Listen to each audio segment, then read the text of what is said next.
The storm had been building for years, not just in the darkening Nebraska sky. American soil, once sacred ground for generations of calloused hands, had become just another commodity on spreadsheets in gleaming coastal towers. Lightning cracked the horizon as the old farmer watched flames consume the barn his grandfather raised. Like everything else, it was slipping through his fingers. 60 days. That's how long he had left before the land that had witnessed his birth, marriage, and deepest grief would belong to strangers. 4 generations of sacrifice reduced to a dollar amount he could never pay. The banker's voice still echoed in his ears. Nothing personal, just business.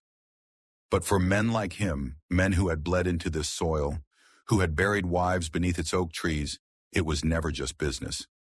He didn't know that the motorcycle rumbling down his gravel drive carried more than a stranded traveler. It carried war, revolution. And perhaps, if the God he still reluctantly prayed to was merciful, one last chance at redemption. Some battles are fought with guns, others with patents and algorithms.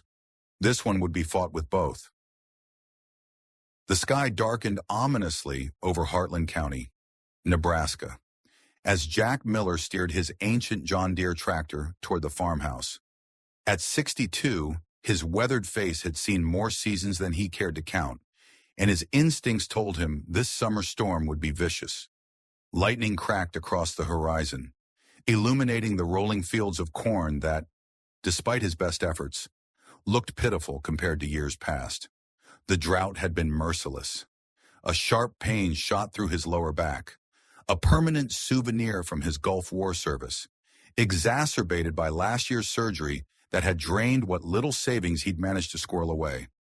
Jack adjusted his position on the hard seat, grimacing. The medication that dulled the pain waited in the kitchen cabinet, but he'd been stretching the prescription, taking half doses to make it last. At Medicare prices, even with his VA benefits, refills weren't cheap. Another bolt of lightning struck closer, followed immediately by a deafening crack of thunder that made the tractor shudder. Jack squinted through the windshield, which was now being pelted by the first heavy drops of rain. That's when he saw it, an orange glow flickering from the storage barn. His heart lurched. "Damn it to hell," he muttered, accelerating the tractor as much as the old machine would allow. The barn housed not only feed for his remaining livestock, but irreplaceable equipment that had been in the Miller family for generations. Equipment he could never afford to replace. As he approached, the situation became clear. Lightning had struck the corner of the metal roof, igniting the dry hay stored beneath it. Flames were already climbing the wooden support beams. Jack killed the tractor's engine and leaped down, ignoring the screaming protest from his back. Inside the barn, his 3 remaining dairy cows were lowing in panic. Rain hammered against his denim jacket as he sprinted to the water pump. Dragging the heavy fire hose toward the barn, with trembling hands he connected it and turned the valve. The ancient pump groaned to life, but the water pressure was weak, another piece of infrastructure he hadn't been able to afford upgrading. "Come on, you old bastard," he growled at the pump, willing it to work harder as he directed the pathetic stream toward the base of the flames. The fire hissed in defiance, momentarily retreating before surging again. Jack fought with grim determination, maneuvering through the barn to release the frightened cows while battling the growing blaze. The smoke burned his lungs, and his eyes stung as he pushed deeper into the structure, knowing that losing this barn would be another nail in his farm's coffin. The first cow bolted past him into the rain, but the other 2 were trapped behind a fallen beam that now blocked the main passage. Jack could feel the heat intensifying, the crackling of the fire growing louder as it consumed more of the dry timber. His lungs screamed for clean air, but he couldn't leave the animals. With a surge of adrenaline that temporarily masked his back pain, Jack heaved against the smoldering beam. The weight was immense, and for a moment he feared he wouldn't be able to move it. Then he remembered what his father had told him when he was just a boy helping with his first barn raising. "It's not about strength, Jack, it's about leverage." Bracing his shoulder against the wall, Jack used his legs to push, finally creating enough space for the terrified animals to squeeze through. They thundered past him into the stormy night, leaving him alone in the burning structure, The exit was now 20 feet away, obscured by thickening smoke. Jack dropped to his knees, crawling beneath the worst of it, each movement sending fresh spikes of pain through his back. A support beam groaned overhead, a warning he recognized from his construction days. The roof section was about to collapse. With a final desperate lunge, Jack rolled through the barn door just as a deafening crash announced the partial collapse of the roof behind him. He lay in the mud, rain pelting his face, gasping for breath as the fire continued to consume the structure, despite the downpour. For 45 grueling minutes, Jack battled the fire alone, his clothes soaked with both rain and sweat, his muscles screaming from exertion. The downpour eventually became his ally, helping to douse the flames that had threatened to consume the entire structure. When the last embers sizzled into darkness, Jack stood in the muddy yard, hands on his knees, coughing violently and spitting black phlegm. Half the roof was gone, but the barn still stood. The equipment, his grandfather's restored thresher, the toolboxes, the feet had survived. It was a small victory in a war Jack had been losing for years. He trudged back to the house, leaving muddy footprints on the worn wooden floors that Eleanor had once kept gleaming.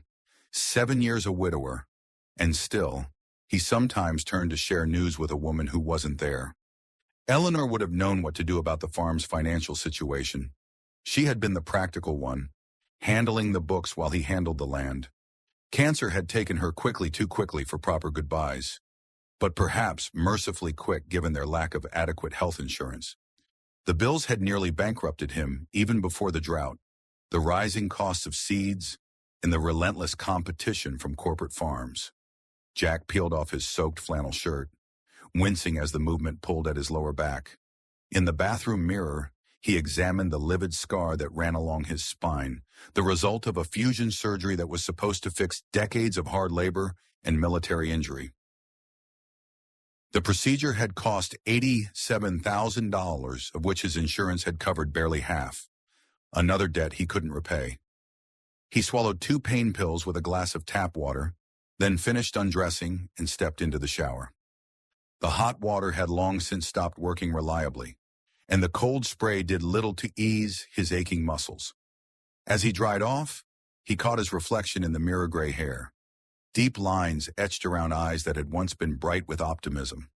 A body still strong, but betrayed by age and injury. He barely recognized himself anymore.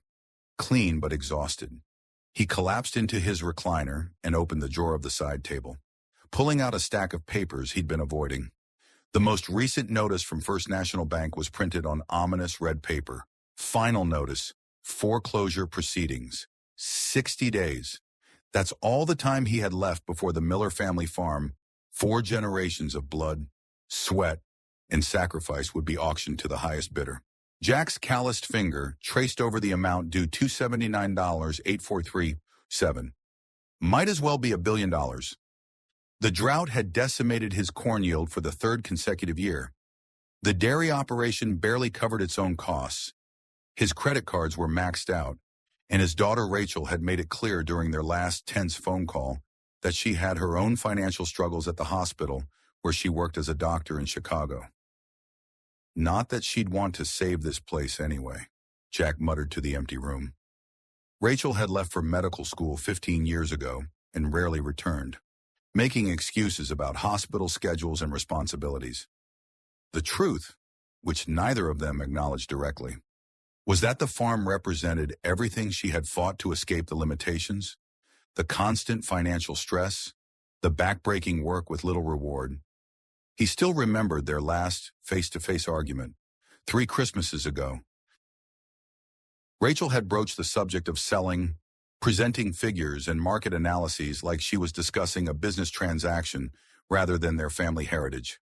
"Dad, farmland in this county is selling for $8,000 an acre," she'd insisted, her doctor's precision evident in the way she laid out the facts. "With 320 acres, you could walk away with over $2 million after paying off the mortgage. You could retire comfortably, maybe move somewhere warmer for your back." "This land isn't just an investment," he'd responded, anger rising despite his efforts to remain calm. Your great-grandfather broke this soil during the Dust Bowl. Your grandfather expanded it during the Depression. Your mother is buried under the oak tree by the North Pasture. You can't put a price on that." Rachel's expression had hardened, so like Eleanor when she'd made up her mind. "Actually, Dad, the bank already has $279,803.27. And if you don't face reality soon, you'll lose everything with nothing to show for it." She'd been right, of course. Rachel had always been pragmatic like her mother. But Jack Miller had never been one to surrender. Not during 2 tours in Desert Storm, not when Eleanor got sick, and not now, with his legacy hanging by a thread. Jack folded the notice and replaced it in the drawer. Tomorrow was another day, and despite everything, he had never been one to quit before the final bell. Eleanor would have expected nothing less. Morning arrived with clear skies and humid air that promised another scorching day. Jack was in the damaged barn by 5:30 a.m., assessing the destruction in daylight and nailing tarps over the gaping hole in the roof. The physical labor was therapeutic despite the pain that radiated from his lower spine. Physical pain was manageable. It was the weight of impending failure that truly threatened to crush him. The fire damage was worse than he'd initially thought. The electrical system that powered the milking equipment had been completely destroyed. That meant hand-milking his 3 remaining cows, a labor-intensive process that his back wouldn't thank him for. Jack sat heavily on an overturned bucket, calculating costs he couldn't afford. New wiring would run at least $2,000 plus whatever the local electrician, Tom Whelan, would charge for labor. Tom was fair, often accepting payment in installments from struggling farmers. But Jack had already maxed out that goodwill with previous repairs. "One damn thing after another," he muttered, remembering his father's favorite saying about farm life. Harold Miller had weathered his share of disasters, droughts, floods, market crashes, but he'd never faced the systematic dismantling of family farming that Jack had witnessed over the past 20 years.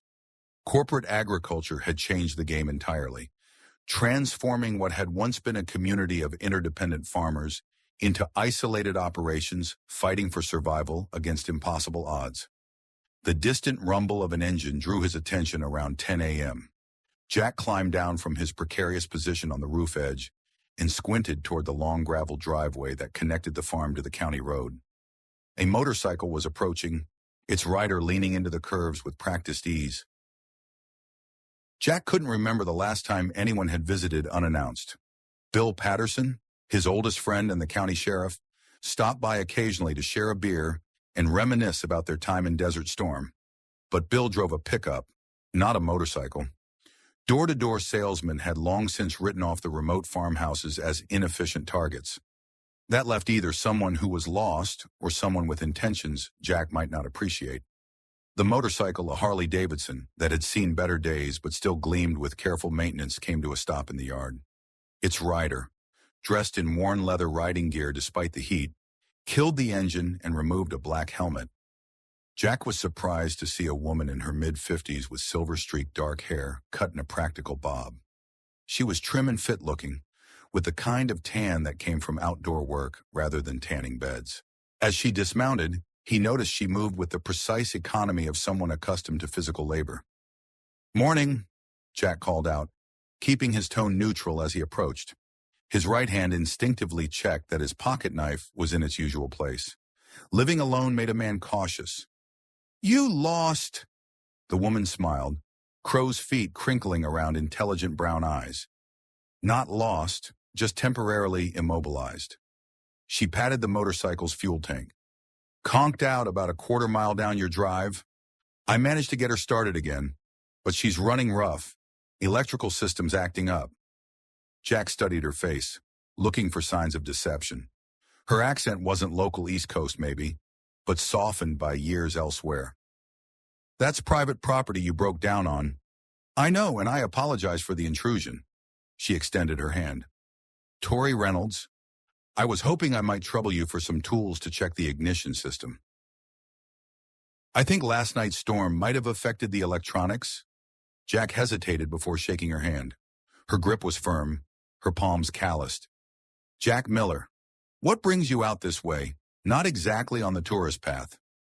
Cross-country ride. Clearing my head, Tori gestured toward the distant highway. I was heading toward Dawson when I noticed the storm damage along this stretch. Thought I might find someone who could use an extra pair of hands with repairs before I moved on. Jack's eyebrows rose. You're offering help to strangers, lady. No offense, but that's not how things typically work these days. Tori laughed, a genuine sound that somehow eased Jack's suspicion slightly. I've found that the best way to handle my own problems is to help someone else with theirs first. Call it karma, if you like. She glanced at the barn with its partially tarp-covered roof. Looks like you had some excitement last night. Lightning strike, Jack found himself explaining despite his reservations. Got the fire out before it took the whole structure, but the roof's going to need proper repair before winter. Tori nodded thoughtfully. Lucky save. Mind if I take a look at those tools? I promise I'll be out of your hair as soon as I get my bike running right. Jack hesitated, sizing her up. In his experience, strangers usually wanted something: money, land, or in one memorable case, to sell him on a timeshare in Florida. But this woman seemed different. There was a directness to her gaze, a lack of the usual salesperson's artificial enthusiasm. And if he was being honest with himself, the prospect of company, even briefly, was appealing after months of near isolation. You know motorcycles? He asked, delaying his decision. Built my first one at 16, she replied with a slight smile. Drove my father crazy. He thought it wasn't ladylike. But he was an engineer, so he couldn't help but be a little impressed. Something about her directness and the competent way she carried herself made Jack relent. Besides, what did he have to steal? The farm's most valuable asset was the land itself, and she couldn't exactly put that in her saddlebags. Tools are in the barn. I'll show you. He led her inside, where shafts of sunlight streamed through the damaged roof onto the concrete floor. What kind of help were you looking for exactly? Basic socket set, multimeter if you have one, maybe some electrical tape. She ran her hand along the Harley's handlebars. I rebuilt this engine myself, but the electrical system's been temperamental lately.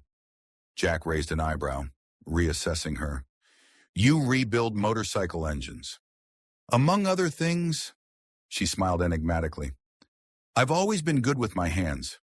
He opened his main toolbox, a heavy steel chest that had been his father's. Inside, the tools were arranged with military precision, each one clean and in its proper place.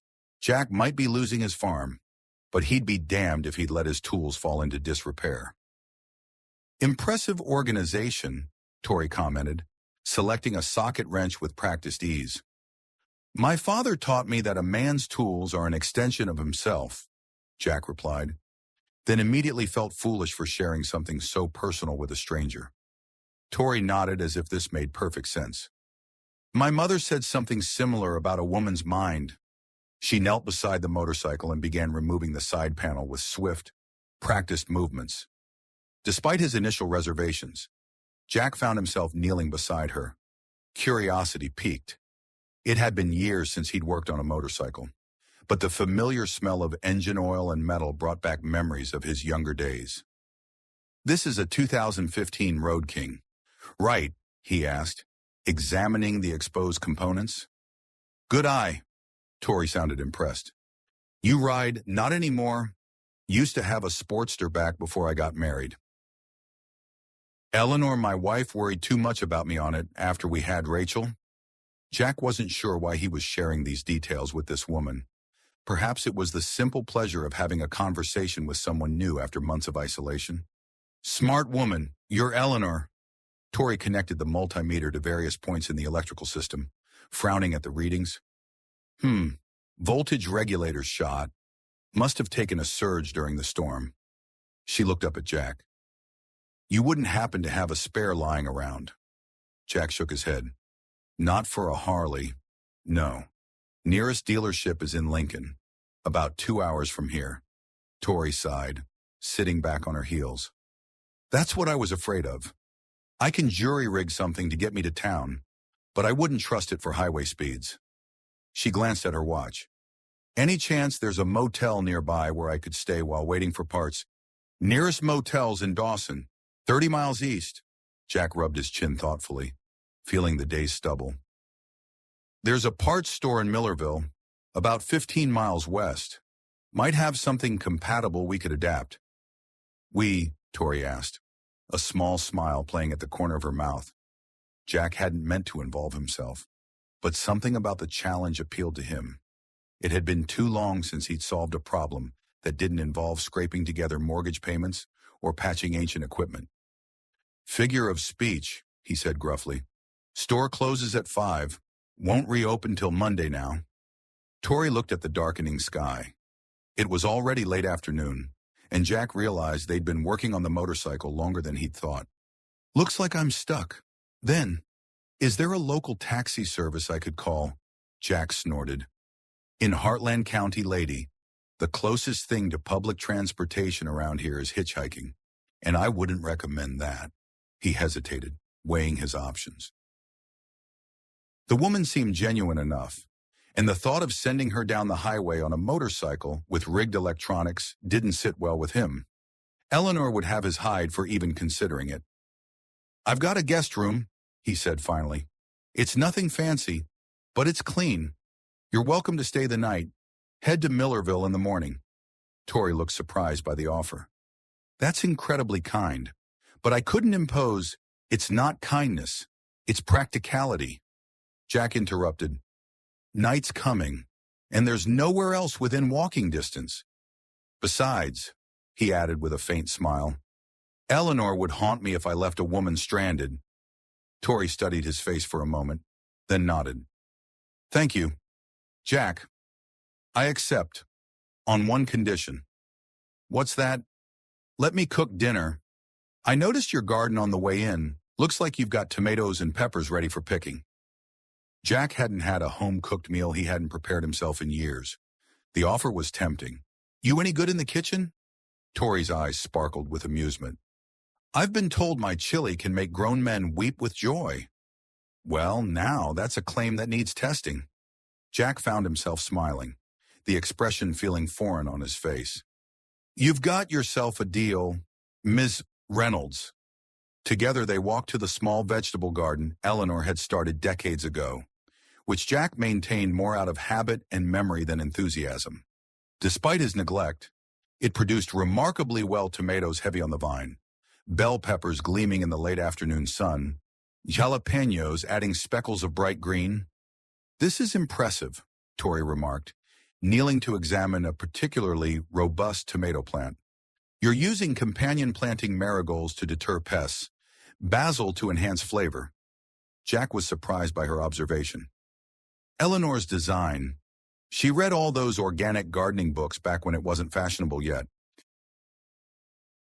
She was ahead of her time, Tori said, gently harvesting a ripe tomato. These methods are gaining recognition, now reducing pesticide dependence, improving soil health naturally. She'd have liked hearing that, Jack said softly. Always felt like she was fighting an uphill battle against the chemical company's sales pitches. They collected a basket of vegetables in companionable silence, the simple task feeling oddly meaningful. Jack couldn't remember the last time he'd shared such a mundane activity with another person. Most of his interactions these days were transactional, terse conversations with bank officials, price negotiations with feed suppliers, the occasional beer with Bill when their schedules aligned. As they headed back toward the house, Jack carrying Tori's small duffel bag despite her protests, the sound of tires on gravel announced another visitor. Jack turned to see an unmarked black sedan rolling up his driveway, dust billowing behind it. Expecting company? Tori asked, her voice suddenly tight. No. Jack's hand instinctively moved toward his pocket knife again. The sedan had government written all over it, black, nondescript, with tinted windows that obscured its occupants. In his experience, unexpected government visitors rarely brought good news. The car stopped, and two men in dark suits emerged. Despite the heat, both wore sunglasses and neutral expressions that had been perfected in some federal training program. The taller one approached, reaching into his jacket pocket to produce a badge. Mr. Miller, I'm Agent Donovan. This is Agent Phillips, FBI. He flashed the badge briefly before returning it to his pocket. Sorry to intrude, but we're conducting an investigation and we're hoping you might be able to help us. Jack felt Tori stiffen beside him. FBI. What's this about? Agent Donovan's gaze shifted to Tori, his expression unreadable behind the sunglasses. And you are, ma'am, Tori Reynolds. Just passing through with motorcycle trouble. Mr. Miller was kind enough to offer assistance. Agent Phillips, who had been silent until now, stepped forward. Mr. Reynolds, would you mind showing some identification? Jack noticed Tori's hesitation, slight but noticeable. Is there a problem, gentlemen? He asked, his Gulf War military bearing automatically reasserting itself. We're looking for a woman who matches Ms. Reynolds' description, Agent Donovan explained, his tone professionally neutral. She's been targeting financially distressed farms in the region, offering investment opportunities that turn out to be sophisticated scams. Several farmers have lost their life savings. Jack felt a cold weight settle in his stomach. He glanced at Tori, whose face had gone carefully blank. I have ID in my saddlebag, she said calmly. But I assure you, I'm not who you're looking for. We'll be the judge of that, Agent Phillips replied. Sir, has this woman made any financial proposals to you? No, Jack answered truthfully. Her motorcycle broke down on my property. I offered her tools and a place to stay for the night. That's all. Agent Donovan nodded, but his posture remained tense. We'd still like to see that identification. Ma'am? Tori turned toward her motorcycle, but Jack noticed her hand trembling slightly. Something wasn't right here. The timing was too convenient, and Jack had developed a healthy skepticism of authority during his military service. His mind flashed back to a night outside Basra, when their unit had been approached by men claiming to be Iraqi police. Bill Patterson, always the more suspicious of the two, had noticed inconsistencies in their uniforms. His caution had saved the squad from an ambush. Jack had learned then to trust his instincts about people who weren't what they claimed to be. Actually, he said, stepping slightly in front of Tori, I'd like to see those badges again. More carefully this time. The agents exchanged glances. Mr. Miller, we don't want any trouble. Agent Donovan began. That makes two of us, Jack interrupted. But this is private property, and you gentlemen showed those credentials mighty fast. My friend Bill Patterson is the county sheriff. How about I give him a call? Have him come verify who you are. At the mention of the local sheriff, both men seemed to reconsider their approach. Agent Phillips leaned closer to Donovan, whispering something Jack couldn't hear. That won't be necessary, Agent Donovan said finally. We'll check back with you later. Mr. Miller, in the meantime, he looked pointedly at Tori. I'd be careful about entertaining strangers. Some people aren't who they claim to be. With that cryptic warning, the agents returned to their sedan and drove away, leaving Jack and Tori standing in a cloud of dust and tension. Want to tell me what that was really about? Jack asked once the car was out of sight. Tori's composed expression had cracked, revealing genuine concern. I think we should continue this conversation inside. Jack studied her face, weighing his options. His instincts told him the agents weren't legitimate, but that didn't mean Tori was innocent either. All right, he decided, but I think I'll keep my shotgun handy, just in case. Tori nodded. That's probably wise. I wouldn't trust me either right now. The moment reminded Jack of another lesson from his military days. Sometimes you had to make temporary alliances in uncertain territory. And if there was one thing Jack Miller understood, it was that his farm had become very uncertain territory indeed. Inside the farmhouse, Jack directed Tori to the kitchen while he retrieved his shotgun from the hall closet. It was an old Remington, well-maintained like all his tools, and loaded with 2 shells. He didn't point it at her, but he kept it visible as he entered the kitchen. Nice place, Tori commented, looking around at the modest but clean room. The decor was outdated floral wallpaper from the 90s, Linoleum floor showing wear patterns, but everything was orderly. A framed photograph on the refrigerator showed a younger Jack with a pretty, dark-haired woman and a teenage girl, all smiling against a backdrop of cornfields. "Eleanor's touch," Jack replied, nodding toward the curtains and wall hangings. "Haven't changed much since she passed." "I'm sorry for your loss," Tori said, and Jack was surprised by the genuine empathy in her voice. "Going on 7 years now." He gestured toward a chair at the kitchen table. "Have a seat and explain to me why 2 men claiming to be FBI agents are looking for you." Tori sat down, placing her hands on the table where Jack could see them. "They weren't FBI. At least, I'm 99% certain they weren't. And you know this how. Real FBI agents would have insisted on seeing my ID, not back down at the mention of a local sheriff." She met his gaze steadily. "Also, their suits were off the rack, and their shoes were wrong." Jack raised an eyebrow. "Their shoes. Government agents wear practical, durable footwear. Those men were wearing Italian leather that costs more than a month's salary for an actual agent." Tori sighed. "They work for my son, Adam. Your son sends men pretending to be federal agents to find you." Jack kept his tone even, but his grip on the shotgun tightened. This woman was either delusional or involved in something very dangerous. "It sounds insane. I know." Tori ran a hand through her hair, a gesture of frustration that seemed too genuine to be rehearsed. "The short version is that I'm not just Tori Reynolds, motorcycle enthusiast. I'm Victoria Reynolds, majority shareholder of Reynolds Agritech." Jack's eyes widened in recognition. Reynolds Agritech was one of the largest agricultural technology companies in the country, known for its patented seed varieties, fertilizers, and irrigation systems that had transformed industrial farming and driven countless small farmers out of business through pricing strategies that favored large operations. "You're Victoria Reynolds, the Victoria Reynolds." His disbelief was evident. "Lady, if you're Victoria Reynolds, I'm the Queen of England." Victoria reached into her jacket pocket and withdrew a slim wallet. From it, she extracted a California driver's license and slid it across the table. Jack picked it up, examining the photo of the woman seated before him, alongside the name Victoria Eleanor Reynolds. "This could be fake," he said, but with less conviction. "Call your sheriff friend if you want verification. I'm not hiding my identity from legitimate authorities." She leaned forward. "Jack, I know how this looks, and I know what Reynolds Agritech represents to farmers like you, but I'm here because I'm trying to change that." Jack studied her face, looking for signs of deception. "Go on."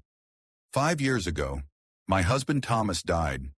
He was CEO and the visionary behind the company.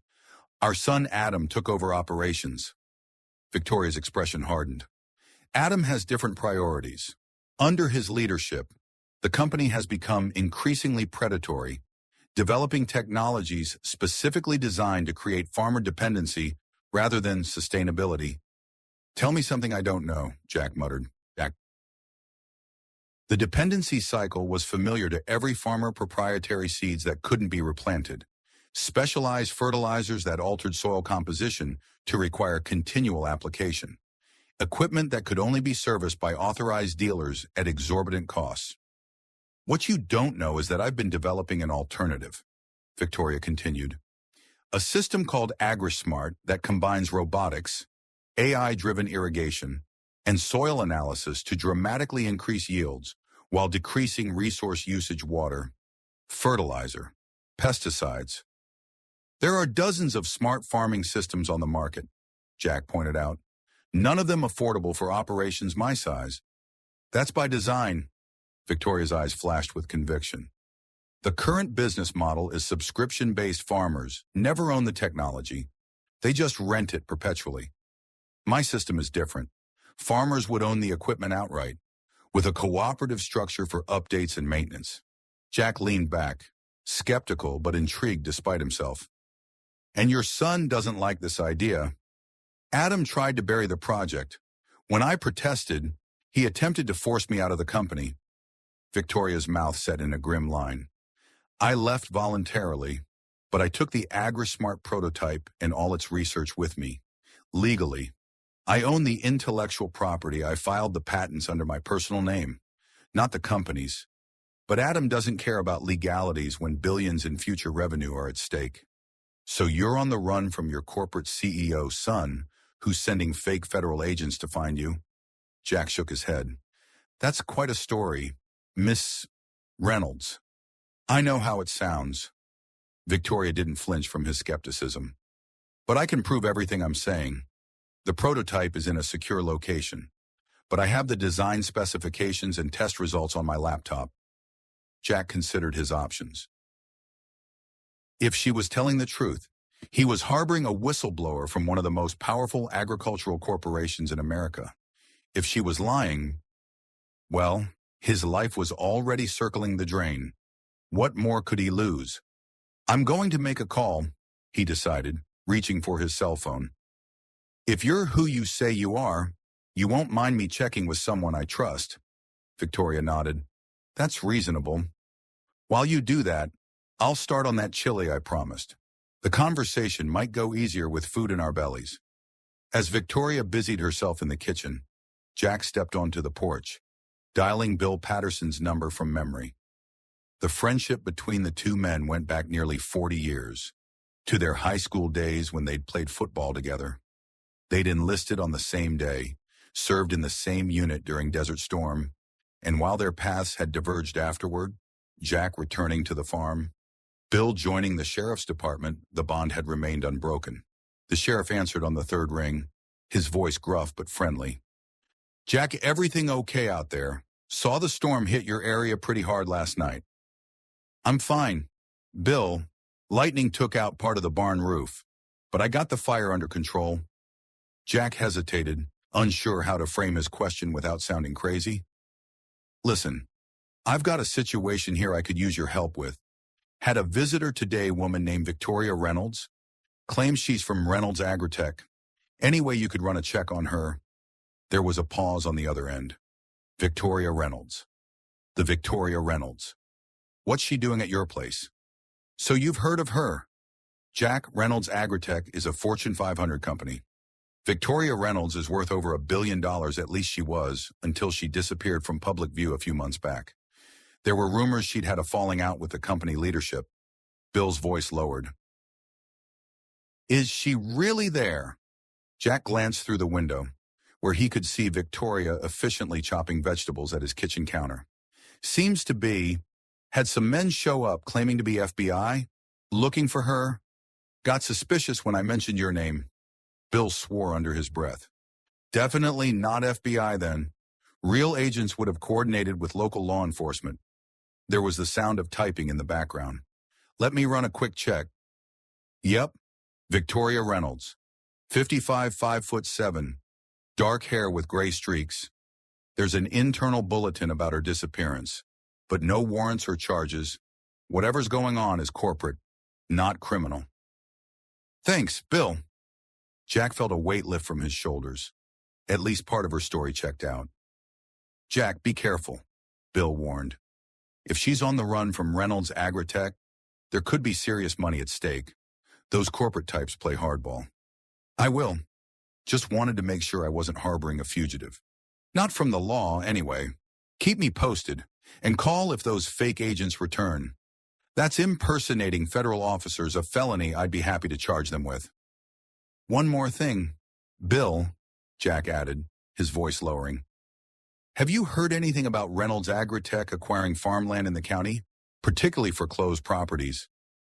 There was a pause on the other end of the line. Funny you should ask. Clayton Winters at First National has been pushing foreclosures through faster than normal the past year or so. Word is he's got a buyer lined up for several properties, offering cash deals before they even hit the auction block. Jack felt a chill that had nothing to do with the evening air. Clayton Winters had been pressing particularly hard on his mortgage. Any idea who the buyer is? Nothing concrete, but there's been a Reynolds Agritech rep staying at the Millerville Inn for the past month. Marcus something. Spends a lot of time with Clayton. Thanks, Bill. I appreciate the intel. Jack. Bill hesitated. Your 60 days, is there anything I can do, Marjorie, and I don't have much saved. But I wouldn't take your retirement money, Bill, Jack interrupted firmly. You've helped enough just by being a friend. I'll figure something out. After ending the call, Jack stood on the porch for a moment, watching the sunset paint the cornfields in golden light. His farm might be failing, but it was still beautiful, still worth fighting for. He wondered what Victoria Reynolds saw when she looked at his struggling acres. Opportunity, a test subject, or something else entirely. When Jack returned to the kitchen, the aroma of simmering chili greeted him, spices, tomatoes, and slow-cooked meat combining in a way that made his stomach growl appreciatively. Victoria had found his mother's old cast-iron pot and had commandeered the stove with the confidence of someone accustomed to working in unfamiliar kitchens. Your sheriff friend verify my story, she asked without looking up from her cooking. Parts of it, Jack set the shotgun aside, a tacit acknowledgement of increased trust. You're not wanted by actual law enforcement. At least, Victoria smiled faintly. Small mercies. She stirred the chili, then covered it to simmer. I meant what I said about AgriSmart. Jack, I've been looking for a test farm somewhere to prove the system works in real-world conditions, not just in controlled experiments. Jack leaned against the counter, arms crossed. And you just happened to break down on my property. Forgive me if I find that convenient.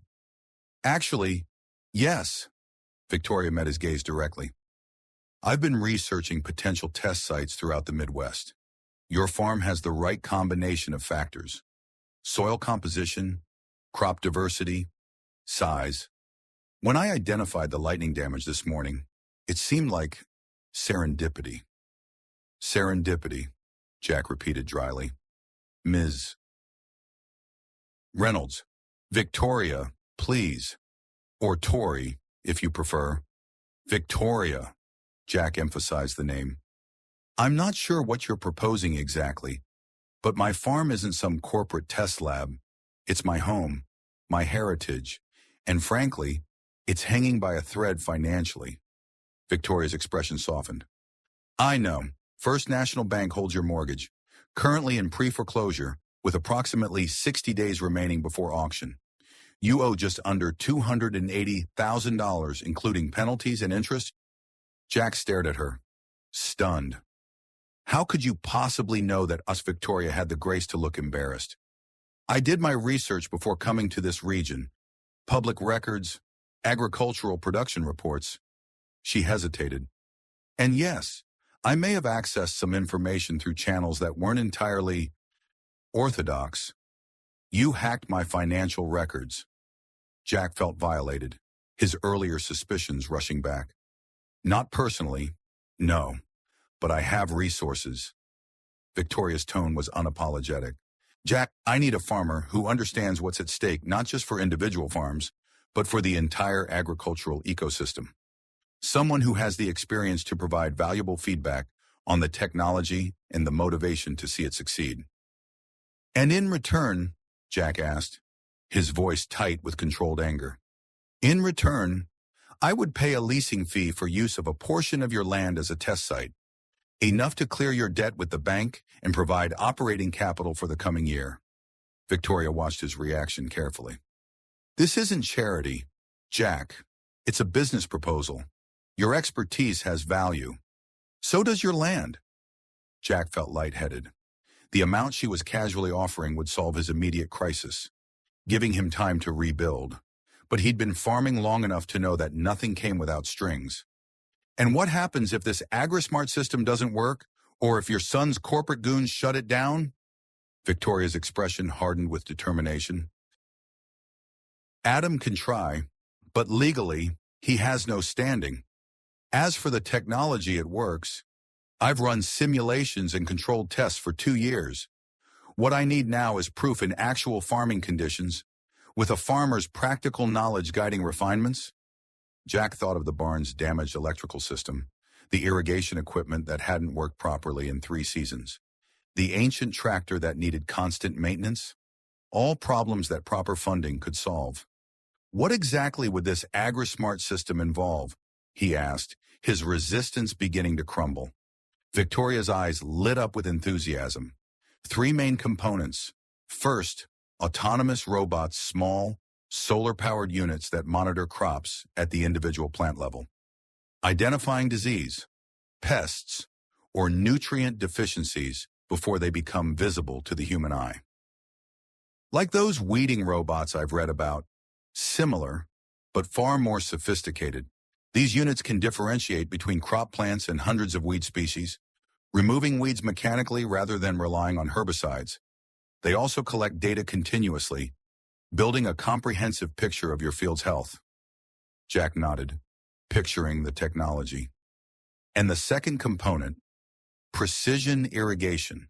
Not just drip systems, but targeted delivery based on real-time soil moisture readings and weather predictions.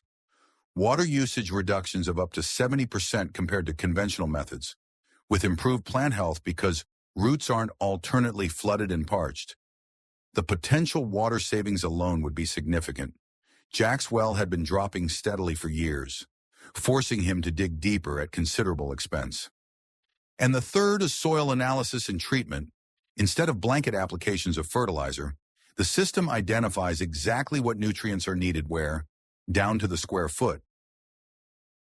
It can also detect soil compaction, pH imbalances, and microbial health, allowing for targeted interventions rather than wholesale treatments. I'd need to see more details before agreeing to anything, Jack said cautiously. Of course, Victoria nodded. After dinner, I can show you the technical specifications, test results, everything. You can make an informed decision. Jack was about to respond when his phone rang.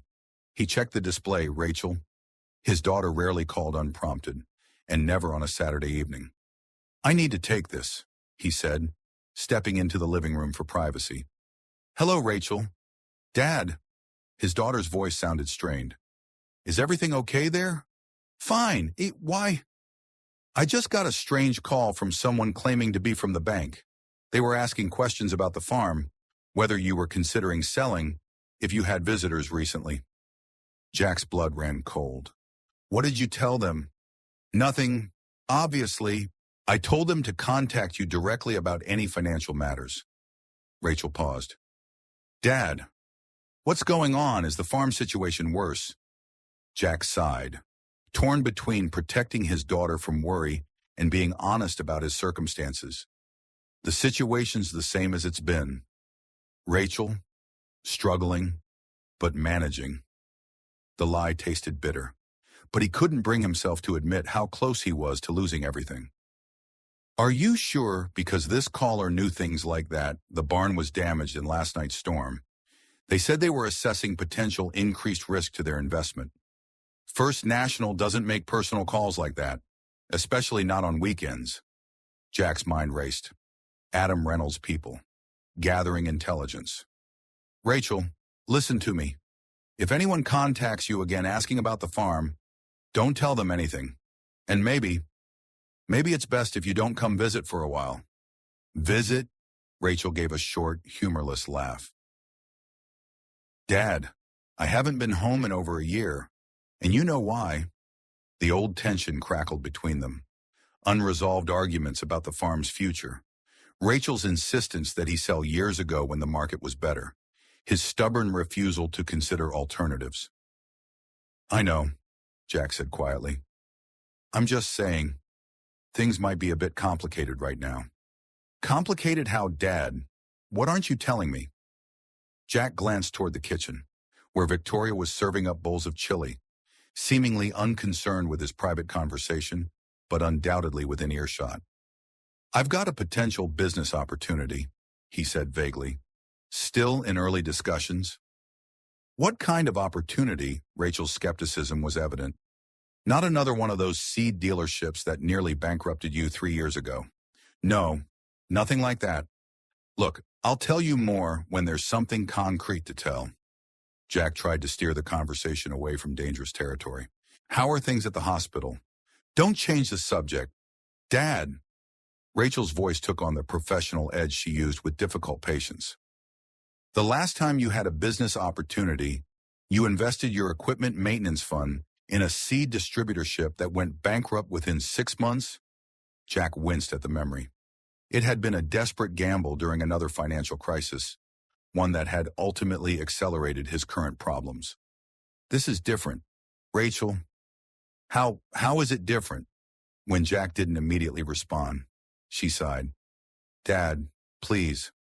I worry about you out there alone, making these decisions without anyone to talk them through with. The concern in her voice penetrated Jack's defensive shell.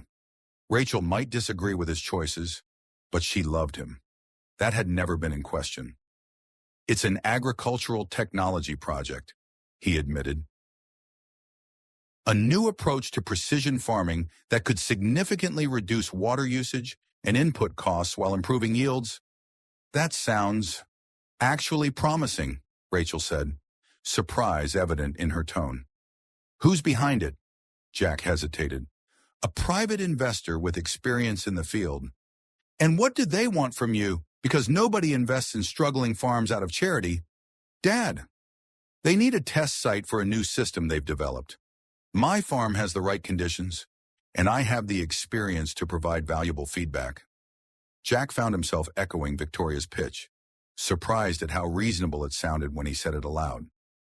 Rachel was quiet for a moment. Get everything in writing, she finally said, and have a lawyer review any contracts before you sign. I will. Despite their differences, Jack knew her advice came from a place of love. Take care of yourself, Rachel. You too, Dad.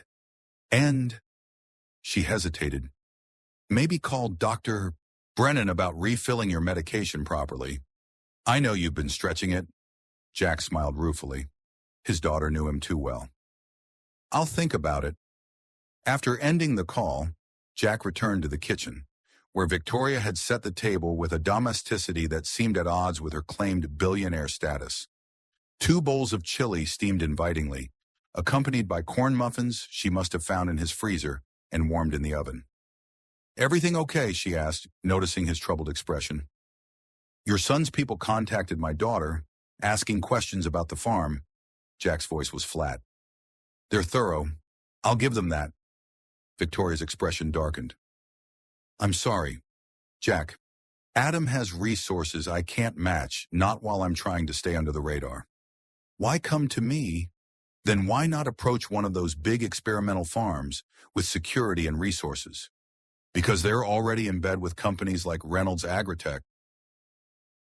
Victoria gestured for him to sit. The industrial agricultural complex is incestuous, same investors, same board members, same profit-driven mindset. I need someone outside that system, someone with integrity and practical knowledge who understands what farming should be about. Jack sat down, eyeing the chili skeptically, despite its enticing aroma. And you determined I have integrity from your research. Victoria smiled slightly. 4 generations on the same land through dust bowls, recessions, and corporate consolidation. You could have sold out a dozen times over, but you didn't. That says something about a person, or about their stubborn foolishness, Jack muttered. But he picked up his spoon. The chili was, as promised, exceptional, spicy enough to make his eyes water slightly, but complex in flavor, with hints of chocolate and cinnamon beneath the heat. Jack couldn't remember the last time he'd eaten something prepared with such care. This is good, he admitted between bites. Really good. Thomas and I spent a year in Texas early in our marriage, Victoria explained. I learned from the best. A shadow crossed her face at the mention of her late husband. He would be devastated to see what Adam's done with the company. Thomas believed technology should empower farmers, not enslave them. They ate in companionable silence for a few minutes, the tension between them easing slightly with shared food and implied truces. Outside, darkness had settled over the farm, the silence broken only by the occasional lowing of cows and the persistent chirp of crickets. After dinner, Jack said finally, I want to see everything, all your research, the system specifications, the proposed agreement, no secrets, no surprises. Victoria nodded, relief evident in her expression. Absolutely. Full transparency. And I want to know more about these land acquisitions Reynolds Agritech has been making. Bill tells me Clayton Winters at First National has been pushing for closures through faster than normal, with a cash buyer waiting in the wings. A buyer who happens to have a Reynolds Agritech representative acting as intermediary. Victoria's spoon paused halfway to her mouth. Marcus Delgado. Jack shrugged. Bill didn't know the last name, just that he's been staying at the Millerville Inn, spending a lot of time with Clayton. Tall, angular face, always wears bow ties. When Jack nodded, Victoria's expression hardened. That's Marcus.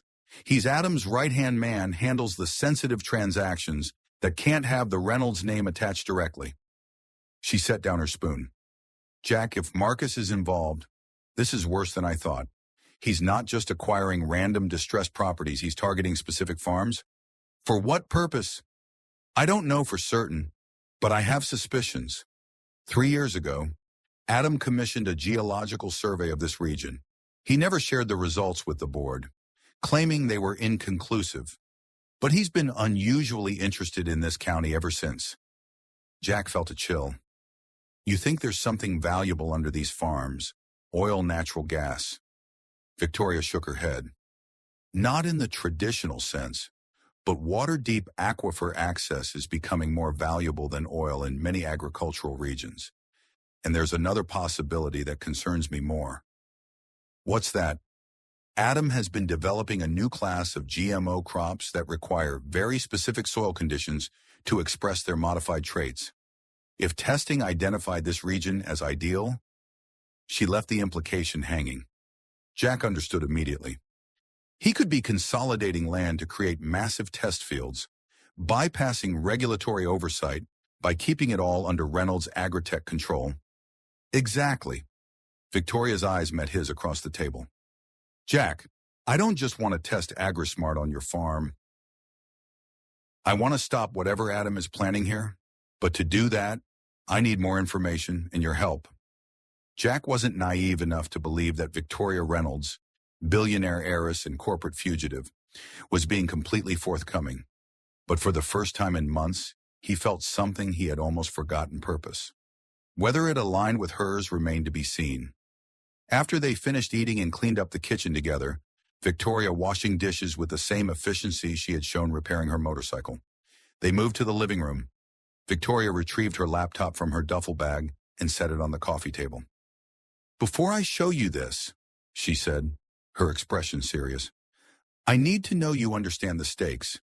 If Adam discovers I've approached you, he'll do whatever it takes to shut us down.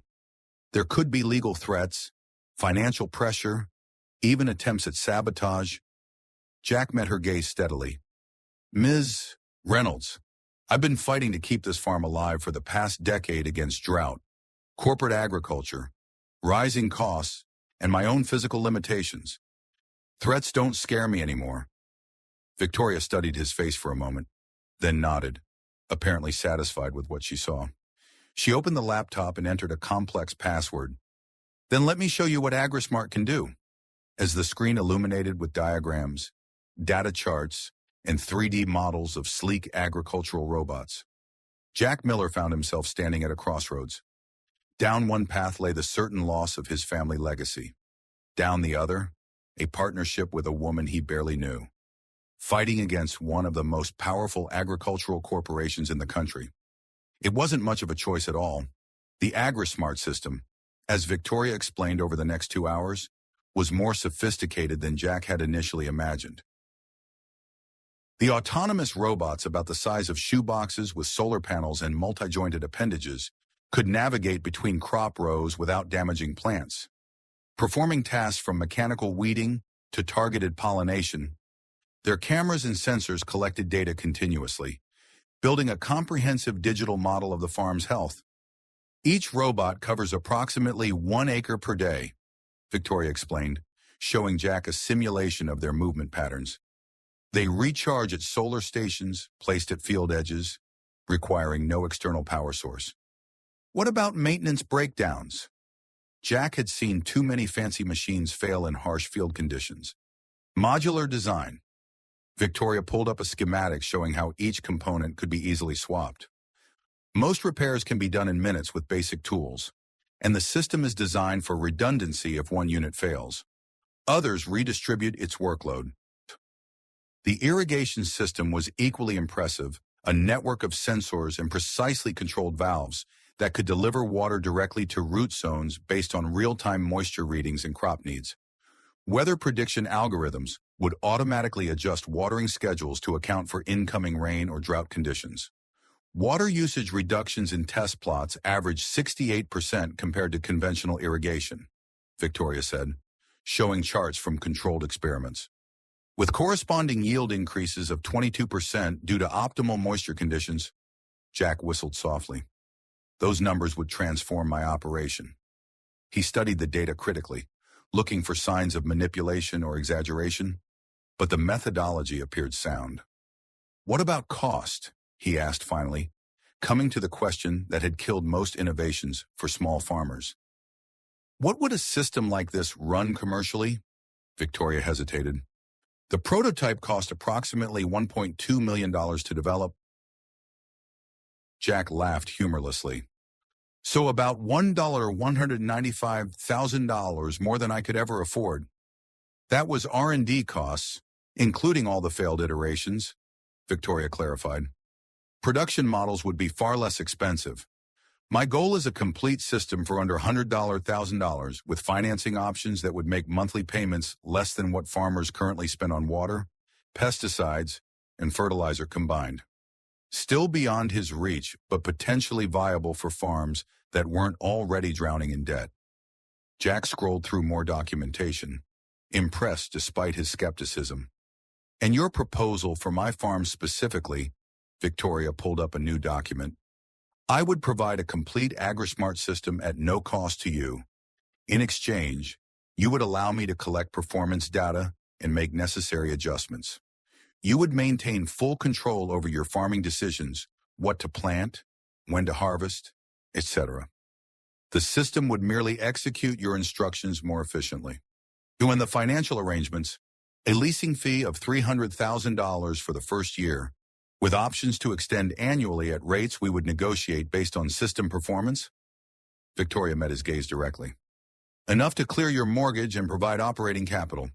Jack tried not to react to the figure, though it represented salvation for his immediate crisis. And what happens after the test period? You take the equipment back and I'm right where I started. No, Victoria shook her head firmly.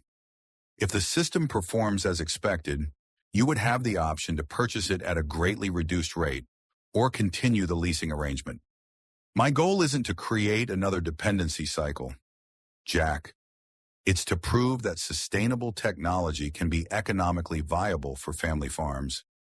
It sounded too good to be true, which meant there had to be a catch.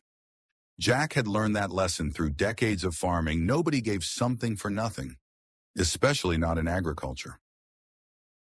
Why me? He asked bluntly. With your resources, you could approach any farmer in the country. Why choose a struggling operation on the verge of foreclosure? Victoria closed the laptop, considering her response carefully. 3 reasons. First, practical, your farm has the ideal conditions for testing. Second, strategic, your location places you at the center of Adam's land acquisition pattern, which can't be coincidence. And third, she paused. I researched you, Jack. Your reputation in this community, your farming practices, your history of innovation despite limited resources. You're exactly the kind of farmer this technology was designed to help. Later that night, after Victoria had retired to the guest room, Jack sat alone on his porch, watching the stars and contemplating the bizarre turn his life had taken in a single day. His back ached, a reminder of his physical vulnerability, but his mind was clearer than it had been in months. The AgriSmart system, if it performed as Victoria claimed, could revolutionize small-scale farming. Autonomous robots that could identify and remove weeds individually rather than spraying entire fields with herbicides. Irrigation systems that delivered water directly to root systems in precisely calibrated amounts. Soil sensors that could detect nutrient deficiencies at the microbiome level? It sounded too good to be true, which meant it probably was. But the technical specifications had been impressively detailed, the test results meticulously documented, and the proposed compensation for using his farm as a test site was generous enough to solve his immediate financial crisis without being suspiciously excessive. Jack's phone lay heavy in his hand. He had one more call to make before he could allow himself to hope. Dialing Rachel's number, he prepared himself for a difficult conversation. "Dad," she answered quickly, concern evident in her voice. "Is everything okay?" "Everything's fine, Rachel." Jack took a deep breath. "But I need to tell you about this business opportunity, and I need you to hear me out completely before you respond." There was a brief pause. "Okay," Rachel said cautiously. "I'm listening." As Jack explained Victoria's presence and proposal, leaving out the more dramatic elements involving corporate espionage and fake federal agents, he could almost hear his daughter's medical training kicking in her analytical mind, assessing possibilities and risks. "Let me get this straight," Rachel said when he finished. "Victoria Reynolds of Reynolds Agritech is in our farmhouse right now, offering to pay off the mortgage in exchange for testing some new agricultural system she's developed. That's the simplified version." "Yes." "Dad, this sounds—" Rachel hesitated, clearly choosing her words carefully. "It sounds too convenient. Reynolds Agritech has been putting small farmers out of business for decades. Why would their founder suddenly want to help? She's not exactly representing the company anymore," Jack explained. "There's been a philosophical disagreement between her and the current leadership." "Even so," Rachel's skepticism was evident. "Have you verified any of this? Her identity, her claims about this technology? Bill ran a check on her. She is who she says she is. As for the technology, I've seen the research, the prototypes. It's legitimate." "Rachel, and what does she get out of this arrangement beyond data and a test site?" Jack considered the question. It was one he'd asked Victoria directly. "She gets proof of concept under real farming conditions. If AgriSmart performs as expected, she plans to release it through a cooperative model that bypasses traditional corporate distribution channels." "That's, actually kind of revolutionary," Rachel admitted. "But Dad, please be careful. Get a lawyer to review any contracts before you sign. Make sure you're protected if this goes sideways." "I will." Jack was surprised by her relative lack of opposition. "I thought you'd tell me I was crazy for considering it." Rachel was quiet for a moment. "A year ago, I probably would have. But I've been seeing things at the hospital corporate influence affecting patient care decisions, insurance companies dictating treatments. It's made me reconsider some of my positions on how these systems work." She paused. "Plus, I know how much the farm means to you. If there's a legitimate way to save it, I want that for you." Jack felt a lump form in his throat. It was the closest Rachel had come in years to understanding his attachment to the land. "Thank you, sweetheart. Just promise me you'll be careful and keep me updated." "I promise." Jack ended the call feeling a strange mixture of trepidation and hope. Tomorrow, he would give Victoria his answer. Tonight, he would allow himself to imagine a future where Miller Farms survived another generation, not as a relic of the past, but as a pioneer of a new approach to agriculture. As Jack rose to go inside, he noticed a light in the barn that shouldn't have been there. Frowning, he retrieved his shotgun from beside the door and moved cautiously across the yard. The night was quiet, too quiet, he realized. The crickets had stopped chirping. Someone was in his barn, and it wasn't Victoria, whose shadow he could still see moving about in the guest room window. Jack moved silently, years of hunting experience guiding his steps as he approached the barn door, which stood slightly ajar, a thin line of light spilling onto the ground. Inside, he could hear someone moving, the soft click of computer keys, muttered words he couldn't make out. Jack tightened his grip on the shotgun and prepared to confront whoever had invaded his property and potentially his future. The barn door creaked slightly as Jack eased it open wider, revealing a scene that momentarily confused him. A man in an expensive suit was hunched over a laptop set up on a makeshift desk created from hay bales. The surrounding area had been transformed into a temporary workspace with satellite communication equipment, camera gear with telephoto lenses, and what appeared to be surveillance monitors showing different angles of Jack's property. The man spun around at the sound of the door, his hand moving toward an inside pocket. Jack raised the shotgun. "I wouldn't," he said quietly. The barrel pointed squarely at the intruder's chest. "Hands where I can see them." The man slowly raised his hands, his expression transforming from surprise to a practiced calm. He was perhaps 40, with the lean, hungry look of a corporate climber, slick-back hair, manicured nails, and a bow tie that seemed wildly out of place in a Nebraska barn. "Mr.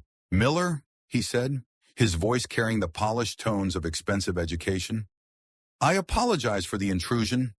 I'm Marcus Delgado, representing Reynolds Agricultural Technologies. I was hoping to speak with you about a potential business opportunity. By breaking into my barn in the middle of the night," Jack kept the shotgun steady. "That's not how business gets done around here. Mr. Delgado," Marcus smiled thinly. "Unconventional circumstances call for unconventional approaches. May I lower my hands? I'm unarmed." "Keep them where I can see them," Jack replied, "and explain exactly what you're doing on my property." "Gathering information," Marcus said simply. "Reynolds Agritech has an interest in acquiring farmland in this region. Your property is particularly significant to our plans. So significant you couldn't wait until morning and knock on my door like a civilized person?" Marcus's smile didn't reach his eyes. "We had intelligence suggesting Victoria Reynolds might have contacted you. I needed to verify that information before approaching you formally." Jack's expression revealed nothing, but his mind was racing. These people had been monitoring his farm before Victoria's arrival, which meant her appearance might not have been the coincidence she claimed. "And why would Victoria Reynolds contacting me be of interest to you?" Jack asked, playing ignorant. "Mrs. Reynolds is experiencing some health issues that have affected her judgment," Marcus said smoothly. "She's been making unfounded accusations against the company and approaching farmers with promises of miraculous technology that doesn't exist. Her son is quite concerned about her welfare. Concerned enough to send fake FBI agents to find her." A flicker of surprise crossed Marcus's face before he could mask it. "I'm not aware of any such incident. Perhaps Mrs. Reynolds has been embellishing her narrative." "I think you should leave," Jack said, gesturing toward the door with the shotgun. "And take your surveillance equipment with you. Mr. Miller, I'm authorized to offer you $1.2 million for your property over 4 times its current market value." Marcus's voice took on an urgent tone. "This is a one-time offer that expires at midnight. I suggest you consider it carefully, given your financial situation." The sum was staggering enough to pay off his debts with a substantial cushion remaining. Jack could buy a comfortable home in town, maybe even help Rachel with her student loans. It was a lifeline many struggling farmers would grab without hesitation. "And if I refuse," Marcus shrugged, his casualness betrayed by the tension in his shoulders, "then the foreclosure proceeds as scheduled. First National will auction the property, and Reynolds Agritech will likely acquire it anyway at a much lower price. I might add." "Get out," Jack said quietly, his resolve hardening. "And tell Adam Reynolds that Miller Farm isn't for sale at any price." Marcus began packing his equipment with practiced efficiency. "You're making a mistake. Mr. Miller, Victoria Reynolds can't help you. Whatever she's promised, she can't deliver?" "Maybe not," Jack acknowledged. "But at least she had the decency to knock on my front door instead of sneaking around my property like a thief." As Marcus prepared to leave, Jack added one final warning. "And if I see any more of Reynolds Agritech's people on my land without invitation, I won't be as hospitable. Trespassing laws are taken seriously around here." After Marcus had driven away, his sleek sedan disappearing down the dark driveway, Jack carefully examined the barn. The surveillance setup had been professional cameras positioned to monitor the house, driveway, and fields. One was still active, its red light blinking accusingly from the corner of the hayloft. Jack disabled it with a swing of a hammer, then methodically searched for others, finding 3 more hidden devices. Each met the same fate. By the time he returned to the house, it was past midnight, and the evening's events had only reinforced his determination. Whatever game Victoria and Adam Reynolds were playing, Jack Miller was no longer merely a pawn. He was choosing his side, for better or worse. The next morning dawned bright and clear, promising another scorching day. Jack was already at the kitchen table, nursing a cup of coffee, when Victoria appeared in the doorway. She was dressed in the same practical clothes as the day before, but her expression was guarded, as if sensing a shift in the atmosphere. "Good morning," she said cautiously. "You look like you've been up for hours." "Never went to bed," Jack replied, gesturing for her to join him. "Had an interesting visitor last night after you turned in. Marcus Delgado sends his regards." Victoria's face paled. Marcus was here in the house. In the barn, had quite the surveillance operation, set up cameras, satellite equipment, the works. Jack watched her reaction carefully. "Been there for a while, from the looks of it. Before you arrived?" Victoria sank into a chair opposite him. "Jack, I swear I didn't know. If Adam has been monitoring your farm specifically..." She trailed off, her expression troubled. "He offered me $1.2 million for the property," Jack said flatly. 4 times market value, according to him. "Did you accept?" Victoria's voice was carefully neutral. "No," Jack met her gaze steadily. "But it makes me wonder what both sides of the Reynolds family want with my failing farm. Must be something pretty valuable to justify that kind of offer." Victoria was silent for a long moment, clearly weighing her response. "I told you Adam commissioned a geological survey of this region 3 years ago," she finally said. "What I didn't tell you is that I've been trying to get my hands on those results ever since. I believe he found something significant, something worth consolidating land for." "And your AgriSmart system, is that real? Or just a convenient cover story?" "It's real." Victoria's eyes flashed with conviction. "Everything I showed you last night is genuine. But yes, I also want to stop whatever Adam is planning. The 2 goals aren't mutually exclusive." Jack nodded slowly. "I've made my decision. I'll partner with you on this AgriSmart project, but with conditions. Name them. First, complete transparency from this point forward. No more convenient omissions or half-truths." Jack's tone was firm. "Second, I want a proper contract, reviewed by my lawyer, with clear terms about equipment ownership after the test period. And third, I want to know exactly what Adam Reynolds is after. If my farm is sitting on something valuable, I deserve to know what it is." Victoria extended her hand across the table. "Agreed, on all counts." As they shook hands, sealing their unlikely alliance, Jack Miller felt a renewed sense of purpose. For the first time in years, he wasn't just fighting to survive, he was fighting to win. And with Victoria Reynolds' resources and his own stubborn determination, they might just have a chance against the corporate machine that had been systematically destroying family farms like his for decades. What neither of them realized was that Marcus Delgado had left one final surveillance device in Jack's tractor, a place they hadn't thought to check. And as they discussed their partnership, their conversation was being transmitted directly to Adam Reynolds' office in California, where the CEO of Reynolds Agritech was already planning his countermove. The chess game for the future of Miller Farm, and perhaps the future of American agriculture, had begun in earnest. 4 months after that fateful storm, Jack Miller stood among rows of corn taller and healthier than any he'd seen in a decade. The gleaming AgriSmart robots moved silently between stalks, more reliable than the migrant workers he could never afford to hire. His arthritic hands no longer ached from fighting weeds that now surrendered to precision technology rather than chemicals. He had kept the land, but lost something of its simplicity. Victoria had kept her technology, but surrendered the corporate fortress that once protected her. Both carried fresh scars from the battle with Adam Reynolds, a war fought with legal papers, midnight sabotage, and corporate espionage that had nearly cost them everything. The victory had been narrow and the price steep. Reynolds' Agritech stock had plummeted when Victoria exposed Adams' secret plans to monopolize the aquifer beneath Nebraska's farmland. The cooperative of small farmers now controlled their own destinies, their own water, their own futures.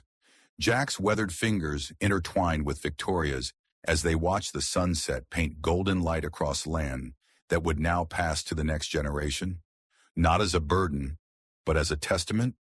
Sometimes salvation comes from the most unlikely sources: a broken motorcycle, a desperate farmer, a wealthy woman seeking redemption. In the end, perhaps that's what the American heartland has always been, not just a place where crops grow, but where second chances take root in stubborn soil.